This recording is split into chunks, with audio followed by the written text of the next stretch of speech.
Bienvenidos a Traders. Lo que vamos a hacer hoy es observar los escenarios e interpretar cuáles son los movimientos que podemos esperar a lo largo de cada Killzone, ¿de acuerdo? Como ustedes recuerdan, nosotros en los videos de cada Killzone lo que hemos hecho es armar o estructurar un setup de entrada o de ejecución bajo distintos procesos de entrada. Lo hemos hecho a través de niveles óptimos, lo hemos hecho a través de bloques de órdenes, a través de un Fair Value Gap, lo hemos hecho a través de zonas de descuento, ya no necesariamente un note, sino entendiendo por qué el precio busca esas zonas de descuento, ¿verdad? Ahora, en este video lo que quiero que ustedes se fijen es que, empezando por la Killzone de Asia, ¿ok? Asia va a representar dos cosas, ¿ok? Puede representar el rango acumulativo del día. Va a ser bastante interesante que nosotros observemos eso. ¿Por qué? Porque si ustedes se ponen a pensar en cómo se forma una barra, las barras se forman, como lo dice la teoría del poder de tres, a través de un precio de apertura, luego tenemos manipulación, luego tenemos distribución o expansión y finalmente tenemos el precio de cierre. Entonces, entendiendo eso, la Killzone de Asia va a ser nuestro posible rango de apertura del día. ¿Esto qué quiere decir? Que fíjense en lo siguiente, dentro de Asia, ok, dentro del rango asiático, nosotros lo que vamos a tener es un setup, posiblemente en un nivel óptimo de entrada, que nos lleve hacia nuestro objetivo, pero no vamos a tener más. En la mayoría de los casos va a ser un rango diario. Ahora, si tú te fijas en lo siguiente, es decir, si tú observas que luego ese rango es roto a partir de la apertura de la Killzone de Londres, tienes que fijarte en lo siguiente. Londres, como hemos visto, puede ser el mínimo del día, ¿de acuerdo?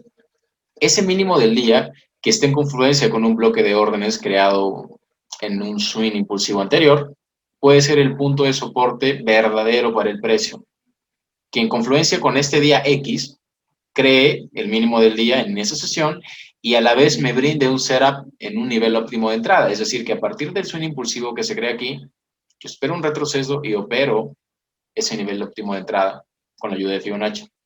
Además, si yo dentro de este swing bajista o dentro de este dip, yo tengo aquí un último fractal que ha sido corrompido, puedo incrementar las probabilidades de que este trade sea exitoso. Lo que puede suceder a continuación es una expansión a partir de ese movimiento y la creación de un mínimo. Ahora, para la sesión de Nueva York, quiero que te fijes lo siguiente. La sesión de Nueva York, una vez abierta, me va a brindar un swing impulsivo que va a ser el OT del anclaje de un Fibonacci del mínimo más reciente al máximo que se crea, muy posiblemente en la sesión de Nueva York. Si tú buscas eso, lo que vas a hacer es entrar en ese nivel óptimo de entrada esperando que Nueva York expanda, ¿ok? Y a esto me refiero a esto me refería, perdón, cuando les decía en los videos anteriores que lo que esperamos para Nueva York es una continuación de Londres. Es decir, si Londres crea un impulso hacia el alza, Nueva York en su apertura o la Killzone o en el Open Killzone me va a brindar ¿qué? Un retroceso que busque básicamente la continuación de ese sueño impulsivo. Fíjate lo que pasa a continuación. Tenemos la apertura de la London Close Killzone y aquí es cuando yo les hablaba de que la London Close Killzone puede ser un punto de reversión a largo plazo. ¿Eso qué quiere decir? Que si este nivel está en confluencia con una apertura de un bloque de órdenes diario, semanal, un Fair Value Gap, un Swing High, para este contexto, evidentemente, yo puedo utilizar esa zona como mi punto de entrada en ventas. Entonces, si yo coloco un trade en ventas aquí, en la mera formación del Swing High, yo puedo mantener ese trade esperando que esta sea una reversión de largo plazo, dado que, o sea, ¿cuál es mi fundamento? Que se ha tocado previamente un nivel de protección institucional muy fuerte y de alta temporalidad. Ojo, alta temporalidad. Los niveles de temporalidad baja son muy susceptibles de ser neutralizados o de ser violados, ¿de acuerdo? Entonces yo puedo utilizar la London Close Killzone para colocar un trade, en este caso un trade en ventas, y dejarlo correr. Aquí es cuando la London Close Killzone puede brindarnos un margen de más de 50 pips, como lo hemos visto, lo hemos estudiado en el video anterior. Si ustedes se fijan, en Asia, lo que ustedes, para este día X, en Asia tenemos 15 a 20 pips. Casi asegurados. En Londres tenemos de 25 a 50 pips. En Nueva York tenemos de 20 a 30 pips. Y la London Close puede ser de 10 a 20 pips, como puede ser hasta más de 50 pips. ¿Se fijan? Este sería un primer contexto, ¿ok? Son básicamente los swings o los movimientos o los escenarios que ustedes podrían presentar o podrían buscar o esperar básicamente para cada Killzone. Tenemos ahora el día X. ¿Qué puede suceder en el día X? Asia puede ser ya no necesariamente el rango acumulativo del día, que es susceptible de ser neutralizado tanto en su máximo como en su mínimo, sino puede ser el máximo del día.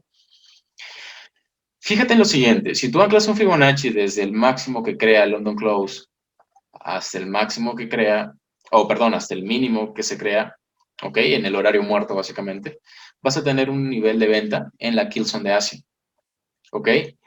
Ese precio de venta o esa zona de venta también, a su vez, te va a dar una venta. Y aquí es cuando nosotros hacemos la excepción de que Asia no solamente te va a dar, por ejemplo, 20 pips, puede ser también un punto de entrada a largo plazo. Entonces, lo que tú buscas para las Killzones posteriores es una reentrada en la dirección que tomó Asia, básicamente. Porque toda esta subida puede ser una subida intradiaria que haya llevado al precio hacia un bloque de órdenes diario. Entonces, lo que tienes que ver a continuación es básicamente una caída bastante larga, ¿no? Fíjate lo que sucede. A partir de este máximo que se crea en este nivel, tenemos una expansión. Esa expansión nos lleva hacia un mínimo de Londres. Londres lo que hace aquí es crear un retroceso y nos vuelve a dar una entrada en un nivel óptimo de entrada, valga la redundancia, y no una expansión. Que en este punto de, acuérdense, 25 a 50 pips, boom. ¿Qué tenemos para la sesión de Nueva York? En la sesión de Nueva York podemos tener una reversión a lo que hace Londres. Y en este punto también hacemos referencia a que Nueva York puede ser el último máximo o el último mínimo del día. Por lo que ven ustedes aquí, tenemos el último mínimo del día porque lo que sucedería después sería el movimiento que genere el cierre, ¿de acuerdo? El cierre. Entonces, ¿qué pasa? Una vez que el precio llega a este nivel, que podría estar en confluencia nuevamente con qué? Con el bloque de órdenes creado en este swing. Fíjate lo que pasa. Tú podrías pensar que este es un retroceso, pero realmente la sesión de Nueva York te puede estar dando una entrada a un nivel óptimo de Fibonacci, un note, y si tienes acá un fractal corrompido, esto toma o cobra más valor. A partir de este momento tenemos de 20 a 30 pips. Esta London Close, fíjate, puede ser el lote de este máximo con este mínimo, ¿ok? O puede ser la zona de equilibrio. Entonces, fíjate lo que pasa, la London Close te brinda un retroceso note, te da de 10 a 20 pips y boom, ¿ok? ¿Qué cosas estamos viendo acá entonces o hemos visto aquí? Asia puede ser básicamente el rango del día, susceptible de neutralización en su mínimo como en su máximo. Londres puede ser el mínimo del día, que brinde un setup en OTE. Nueva York puede brindar un setup en OTE en confluencia con o en anclaje con un mínimo anterior, ¿ok? Simplemente mides el mínimo o el máximo o el mínimo que tengas y si dentro de ese horario tú tienes una zona, en este caso podríamos tener un bloque de órdenes aquí y tener la expansión, evidentemente. London Close Killzone puede ser un punto de reversión a largo plazo que a la vez te brinde setups en OTE, ¿ok? En este día, Asia va a ser el máximo del día, que te brinde un setup en OTE y una expansión escéptica de más de 20 pips. Londres crea un mínimo y a la vez un retroceso, es decir, Londres regresa a Asia, ¿de acuerdo? Londres regresa a Asia. Pueden comprobarlo ustedes en sus gráficos. A partir de ese retorno a Asia o ese retroceso, boom, la expansión, 25 a 50 pips, boom. Nueva York, ¿qué puede ser? Nueva York puede ser el mínimo o el máximo del día. Y ya está. Tenemos ahí que me brinde a la vez un note, una posible reversión. La London Close Killzone también me va a brindar un posible retroceso de 10 a 20 pips. 15 pips es lo que normalmente, desde mi experiencia, he podido encontrar en pares mayores que se cruzan con el dólar, pero ahí lo tienen. Entonces, espero que esta información les haya servido para unificar para la redundancia, la información o el bagaje de conceptos, de datos que yo les he proporcionado a lo largo de todas las Skillzone, y de esta manera ustedes puedan incrementar sus skills o sus habilidades haciendo trading.